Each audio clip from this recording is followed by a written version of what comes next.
travers la validation des standards nationaux, sociaux et environnementaux.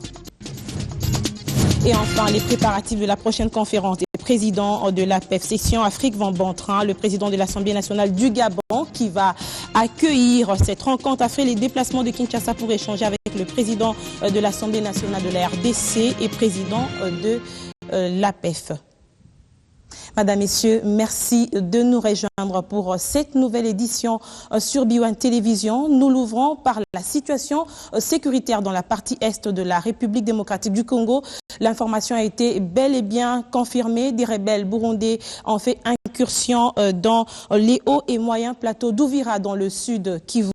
Les constats, comme si cela ne suffisait pas, ils ont même muni des cartes d'identité congolaises. Le constat fait sur place par la commission électorale nationale indépendante par le biais de son rapporteur est déplorable. Ainsi, la CENI appelle à un consensus des acteurs politiques en vue d'élever l'option pour l'opération d'identification et d'enrôlement.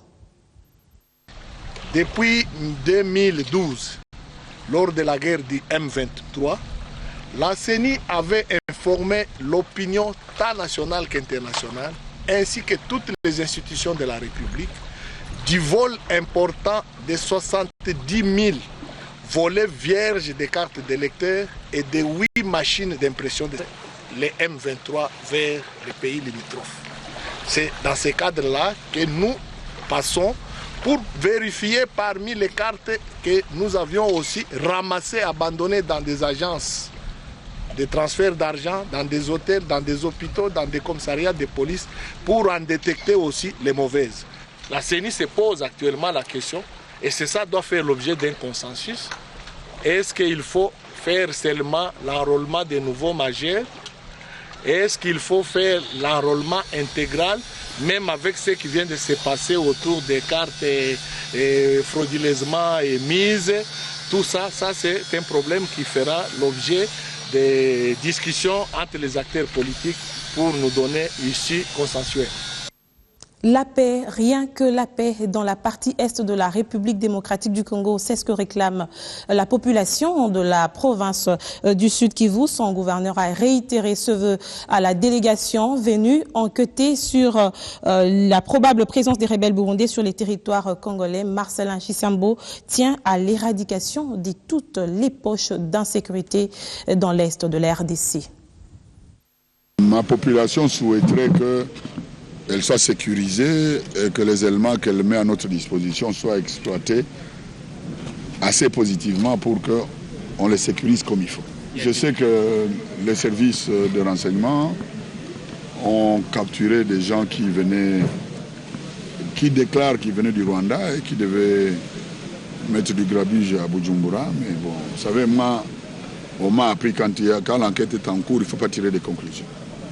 Mais on a arrêté des gens qui disposaient de cartes d'électeurs, ou la carte d'électeur et notre carte d'identité.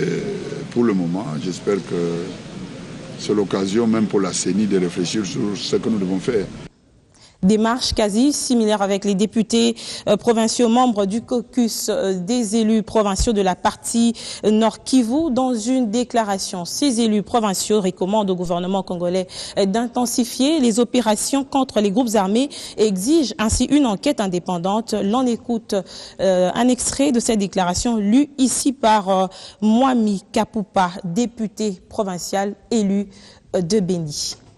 En effet, chaque jour qui passe, des cas d'insécurité caractérisés par des tueries, des enlèvements, des pillages des biens des populations ne cessent d'être signalés dans tous les villages et quartiers de la province. 3. Les députés provinciaux membres du caucus du Grand Nord regrettent et constatent que ces jours, le carnage qui a élu domicile en ville et territoire de Béni depuis 2013 est en train de s'étendre sur d'autres entités, notamment la ville de Butembo et le territoire de Lubero. À cet effet, les députés provinciaux membres du caucus du Grand Nord recommandent au gouvernement congolais de multiplier les efforts en renforçant les opérations Sokola 2 contre les FDLR pour sécuriser la population et permettre une cohabitation pacifique entre les communautés. Quant à l'opération Sokola Premier contre les AEDF en ville et territoire de Beni, les députés provinciaux recommandent le renforcement de la traque sur les AEDF et autres groupes armés existants. Aussi, pour le cas des Mirik, les députés provinciaux membres du caucus recommandent au gouvernement de faciliter les enquêtes interinstitutionnelles aux besoins indépendants pour dénicher les auteurs de ces massacres odieux aux fins des sanctions appropriées. Les députés provinciaux membres du caucus du Grand Nord recommandent à la MONUSCO, dont les forces sont positionnées à Mirik, Louof, Kanyabayonga, Loubert et Beni, avec une base importante à Maviv, de bien assumer sa mission dans la protection de la population civile. Et les jeunes pourront certainement jouer un rôle prépondérant dans la stabilité de l'Est de la République démocratique du Congo. Francine Muyumba, présidente de l'Union de la jeunesse panafricaine en mission au Nord Kivu, appelle les jeunes de la sous-région des Grands Lacs à l'unité, ce en dépit de leurs différends, en vue de développer cette contrée. Devant la presse ce mardi à Goma, Francine Muyumba, la présidente de l'Union panafricaine de la jeunesse, a appelé les jeunes Congolais en général, et ceux de l'Est du pays en particulier, à être des artisans de la paix. À part tout ce qui est question de jeunesse, moi je pense que la paix est très importante. Parce que sans la paix, il est impossible de développer n'importe quel État. Et c'est pour cela que j'ai mis l'accent sur le jeune de l'Est, et surtout c'est des Rutshuru, des Beni, et d'ailleurs là où il y a encore des troubles, pour nous permettre d'avoir comment impliquer les jeunes dans l'établissement de la paix à l'Est de la RDC. Muyumba pense que les jeunes de la sous-région des Grands Lacs doivent travailler dans l'unité pour la paix et le développement de leur pays. Quand ça ne va pas en RDC, cela veut dire que chez les autres, ça ne va pas aller à 100%. Il y aura toujours des choses qui vont pas marcher. Alors, moi, je pense que le rôle que nous avons, c'est de voir comment initier des initiatives au niveau de la région, avec les jeunes de la région, pour voir comment nous pouvons consolider la paix. Et je pense que les jeunes ne doivent pas rester concentrés surtout dans l'hypocrisie, rester consacrés surtout dans la haine, mais surtout voir comment nous pouvons se dépasser des problèmes qui se sont passés et voir comment travailler ensemble pour le développement de la région. En mission à l'est de la RDC depuis environ 3 semaines, Francine Muyumba a visité les jeunes de Beni, Rutshuru et Kalehe au sud Kivu, avec les lancements dans ces différentes contrées des projets des jeunes cadrant avec la paix.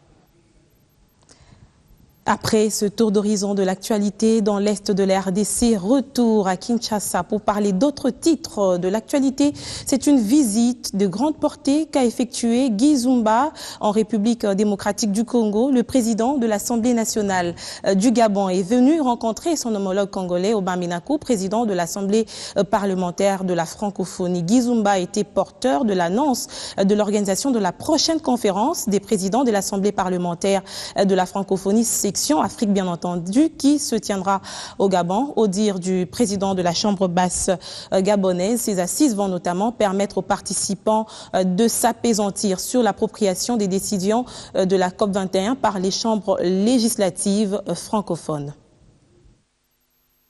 Cette vedette sur le fleuve Congo compte parmi ses passagers le président de l'Assemblée nationale du Gabon.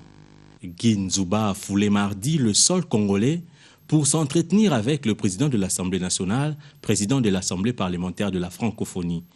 Et la réunion s'est déroulée au bureau de Obama Minakou. Nous avons au sein de notre organisation une conférence des présidents pour les sections africaines. J'ai fait le déplacement d'aujourd'hui pour venir obtenir l'accord du président en exercice avec le concours du chargé de mission Afrique pour que nous puissions organiser cette conférence du 3 au 5 mars prochain à Libreville. Il s'est agi également lors de ces échanges de proposer le thème de cette 8e conférence des présidents de la PEF section Afrique. Nous avons estimé que nous allons tabler sur 2 questions essentiellement, à savoir l'appropriation des décisions de la COP 21 par les chambres législatives de l'Afrique francophone. Étant donné qu'en amont de la COP 21, nous allons aussi tabler sur la problématique des médias électroniques. Cette conférence aura pour mission de préparer la régionale de l'APEF Afrique. La 7e conférence des présidents de l'APEF section Afrique s'était déroulée au Sénégal. Et puisqu'on parlait déjà environnement, une bonne nouvelle pour la République démocratique du Congo. Le pays a été validé aux standards nationaux et environnementaux RED+, à l'issue d'un atelier de 2 jours, des assises qui regroupent plus de 180 représentants des parties prenantes qui permettront au pays d'avoir un outil capable de rendre compte de l'application des garanties inhérentes à la RED+, l'initiative et de la coordination nationale RED avec l'appui du programme des Nations Unies pour l'environnement. La validation des standards nationaux, sociaux et environnementaux RED+, est l'un des 4 prérequis pour un pays RED+. Il permet de rendre compte de l'application des garanties inhérentes au processus et répond aux exigences de transparence et de bonne gouvernance au niveau national et local. Les experts réunis pour la cause approfondissent le débat et tombent d'accord sur l'importance d'intégrer les différentes réalités de terrain observées. Ces cadres normatifs appelés standards nationaux, sociaux et environnementaux RED+, a été élaboré en toute transparence et a bénéficié d'une participation effective et efficiente de toutes les parties au travers des consultations dans cet outil qui revêt une importance très fondamentale aux parties. Ce forum qui regroupe plus de 190 représentants des parties prenantes permet à ce dernier de dégager un consensus sur les exigences devant être observées du point de vue environnemental et social dans le processus touchant toute l'étendue, dont l'intérêt est aussi manifesté par le programme des Nations Unies pour l'environnement. Nous avons eu le privilège de travailler avec toutes les parties prenantes au Congo et de pouvoir produire ce que j'appelle le premier module de ce document, qui va continuer à être amélioré au fur et à mesure que nous rencontrons, n'est-ce pas, nous tirons des leçons des réalités du terrain. On ne peut pas parler de la RED+ en Afrique sans la République démocratique du Congo, premier pays RED+, une référence de grands défis avec une diversité multiforme. Et donc pour nous, nous sommes à la fin de la première phase. Nous entrons maintenant dans la deuxième phase. Et comme vous le savez, la deuxième phase, c'est la phase d'investissement. Et dans ce cadre, c'est comme ça que nous avançons dans le cadre de CAFI.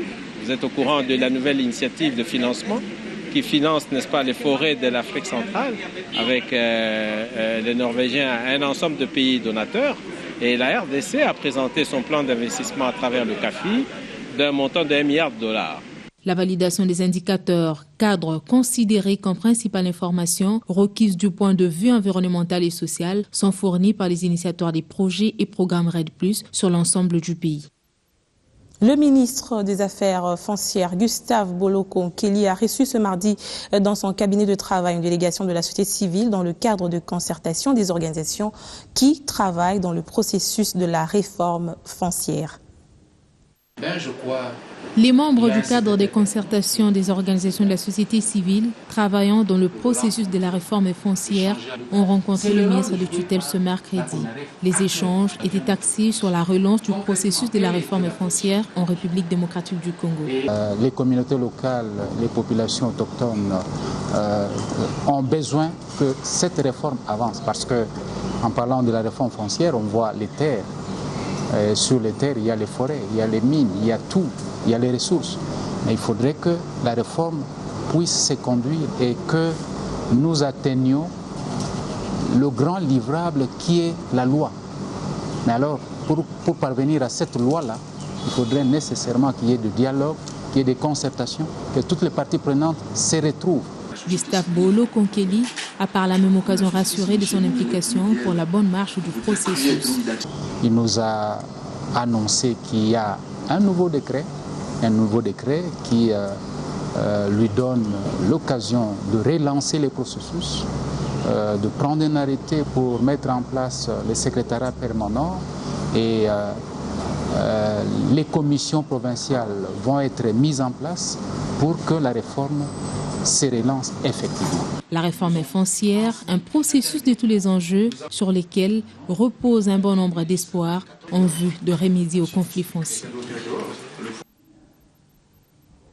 Problématique de la gestion des ordures dans la ville de Kinshasa. Les sujets continuent à défrayer la chronique, notamment avec la récente décision de l'hôtel de ville portant sur la paie des dépôts des immondices dans les décharges publiques. Décision qui, dans l'avenir, facilitera l'évacuation des ordures dans la capitale selon l'hôtel de ville. Alors, comment la nouvelle a-t-elle été accueillie au sein de la population? Élément de réponse dans ce reportage de Christian Elongo.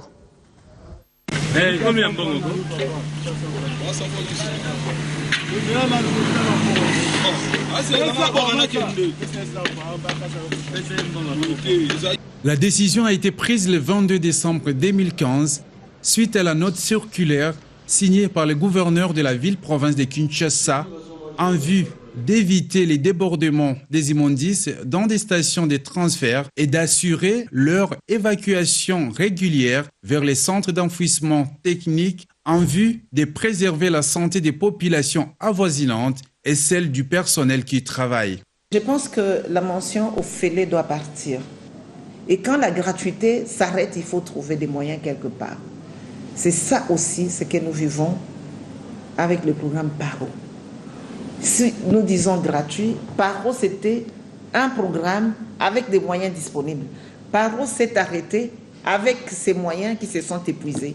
Parce qu'il y a des Quinois qui pensent que l'argent est donné ou versé quelque part, qu'on consomme cet argent. Non.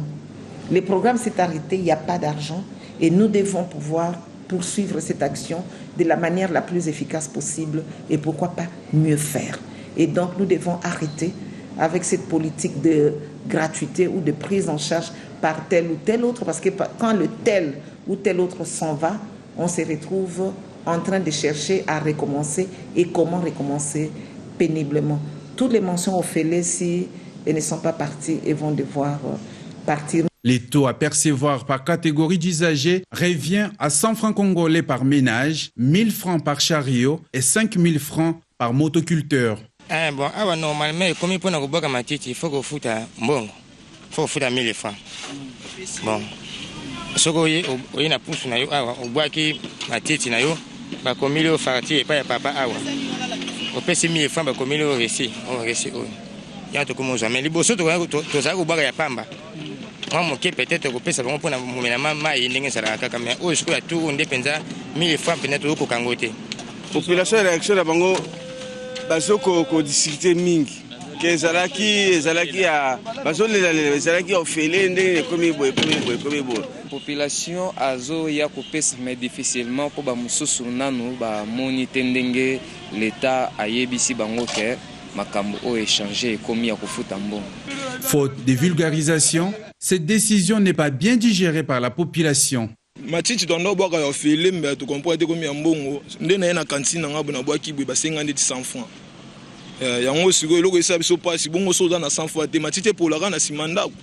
À noter que les fonds ne sont perçus que par les agents de la RATPK.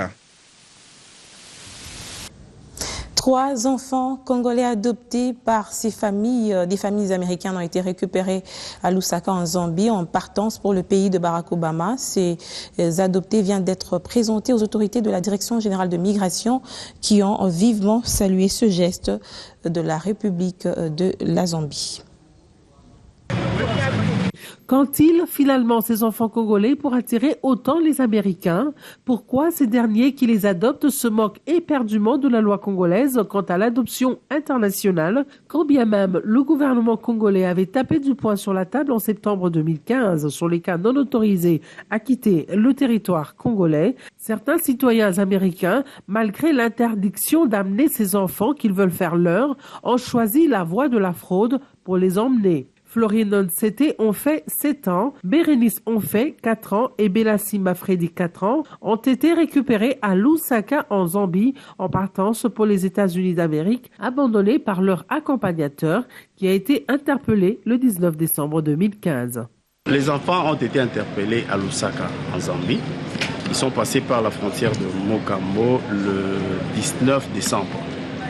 Et le 8, ils ont été appréhendés au niveau de Lusaka. Le facilitateur a pris le large. Et le premier secrétaire d'ambassade nous les a ramenés à Lubumbashi le 8. C'est ainsi que nous avons commencé les enquêtes et cherché à élucider la situation. La fille a 7 ans. Son nom c'est CT, Florine. Et là, sa sœur qui a 4 ans, qui s'appelle Onfe Bernice. Les deux sont d'une même famille. Leur père c'est Kadi et leur mère c'est Christine.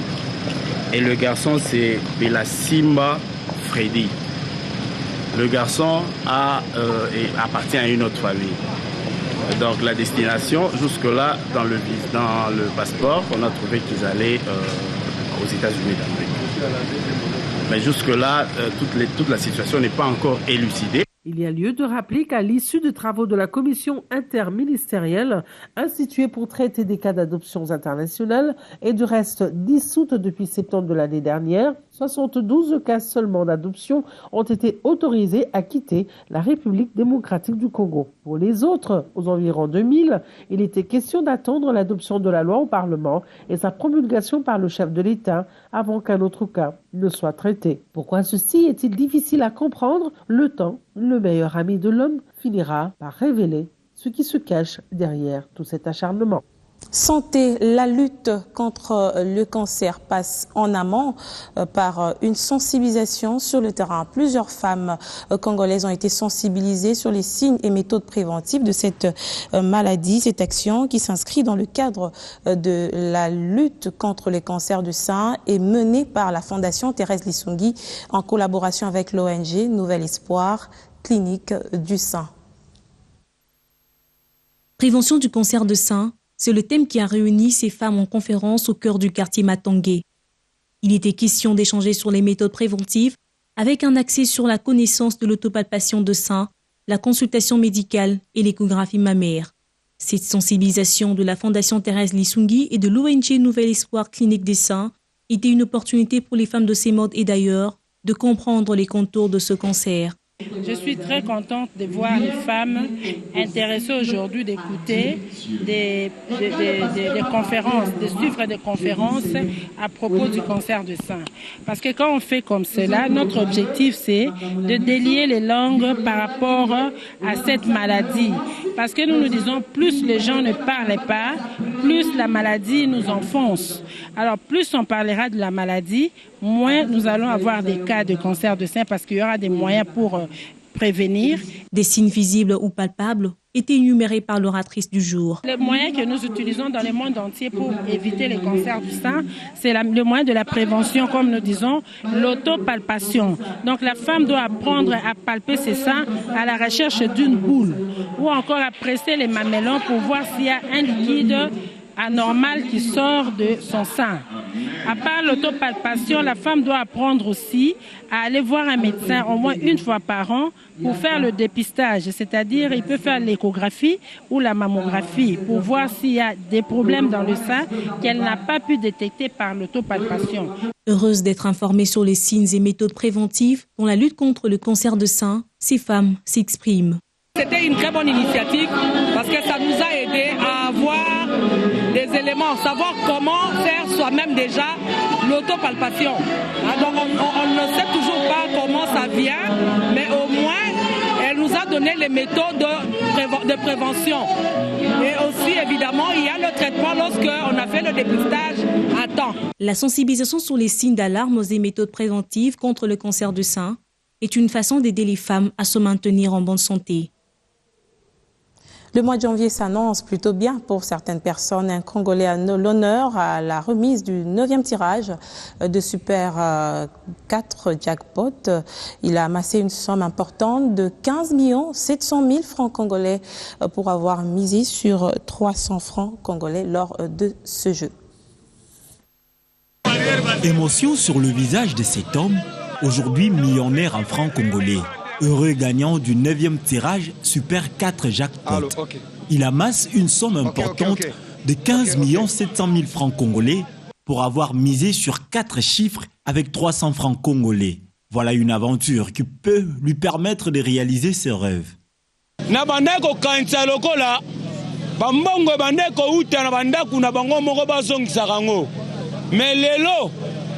Après plusieurs essais, me voici aujourd'hui gagnant du fameux jackpot. Avec 300 francs, je deviens millionnaire.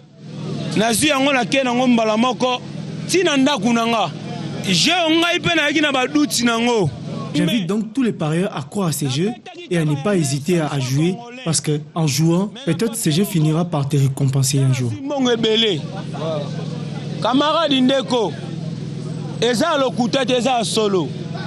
En ce premier mois de janvier, Premier Gamme promet de faire mieux pour que ses abonnés tirent profit de ces jeux de divertissement.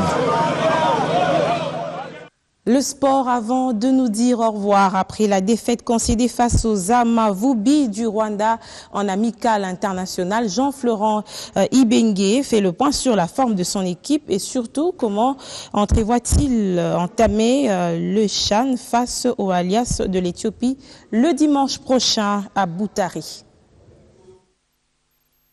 Alors déjà, on n'est pas content d'avoir perdu, de toute façon parce que le résultat n'est pas bon. Par contre, le constat, c'est que nous n'avons pas été suffisamment efficaces dans la surface de réparation, tant offensivement que défensivement. Offensivement, on s'est procuré quand même les plus belles occasions de ce match, sans pouvoir concrétiser. Et puis défensivement, on a perdu une concentration, c'est quasiment un but qu'on leur a donné. On a perdu la concentration sur un moment du match avec une faute bête qu'on concède au milieu de terrain, un défenseur, un attaquant qu'on laisse libre de tout mouvement pour pouvoir centrer, et puis un manque de communication du gardien, donc une succession de 3 erreurs vraiment évitables. C'est toute la possibilité qu'a eu le Rwanda pour pouvoir marquer, qui vient un petit peu de notre faute quand on analyse le match. Donc voilà, manque d'efficacité dans les deux surfaces, une chose qu'on doit corriger tout de suite. Mais au niveau du jeu, il y a quand même de la satisfaction parce qu'on arrive dans le jeu à se créer quand même beaucoup d'occasions. Donc il faut continuer de la sorte, à se procurer beaucoup d'occasions, à laisser l'adversaire sans en avoir et puis à être juste peu réaliste. Sinon, on compte que ça soit un mal pour un bien. Vous savez, s'il n'y avait pas eu tous ces déchets, on ne l'aurait peut-être pas vu. Donc le fait qu'il y ait des choses qui n'ont pas été nous permet de corriger pendant toute cette semaine qu'on appelle la semaine d'affûtage. Donc on va essayer d'affûter tout ça pour pouvoir être meilleur que quand on l'a été contre le Rwanda. Voilà, bonne chance aux léopards de la République démocratique du Congo. Madame, messieurs, à très bientôt sur BioOne Télévision.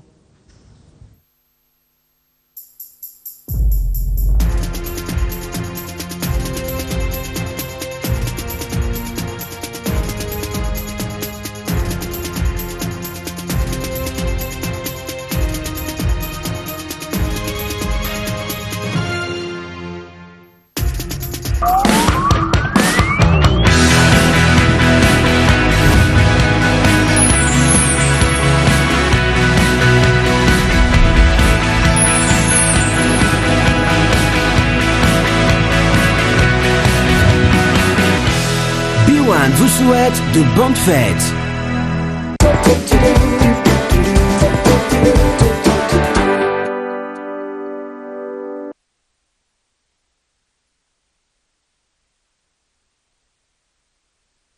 Pour ceux qui sont toujours mobilisés pour améliorer les choses, pour ceux qui savent que le temps c'est de l'argent, c'est vous donner plus de temps pour ce qui est vraiment important avec un service Western Union pratique et près des chevaux. Vous pouvez maintenant envoyer de l'argent de Kinshasa et Lubumbashi vers toute la RDC à partir de $1 de frais de transfert. Jusqu'au 7 mars 2016, envoyez de l'argent vers la France, la Belgique, les États-Unis, l'Inde et les Émirats Arabes Unis et bénéficiez d'une remise de 10% pour vos prochaines transactions à l'intérieur du pays. Recevez aussi votre code remise à chaque réception d'argent en RDC. Le code de remise de 10% sont valables pour vos envois à l'intérieur du pays. C'est envoyer de l'argent pour le meilleur. C'est Western Union. Western Union, moving money for better. Mon cher, Papa, tu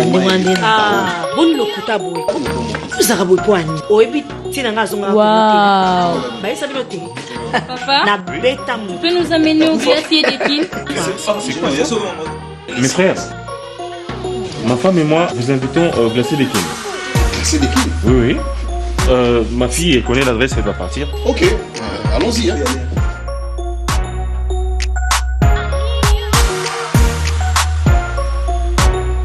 Waouh, mes amis. Glacier de Kinshasa vous offre un service de qualité avec son personnel qualifié, chaleureux et accueillant. Chez nous, vous trouverez une crèmerie et une pâtisserie dans toute leur diversité.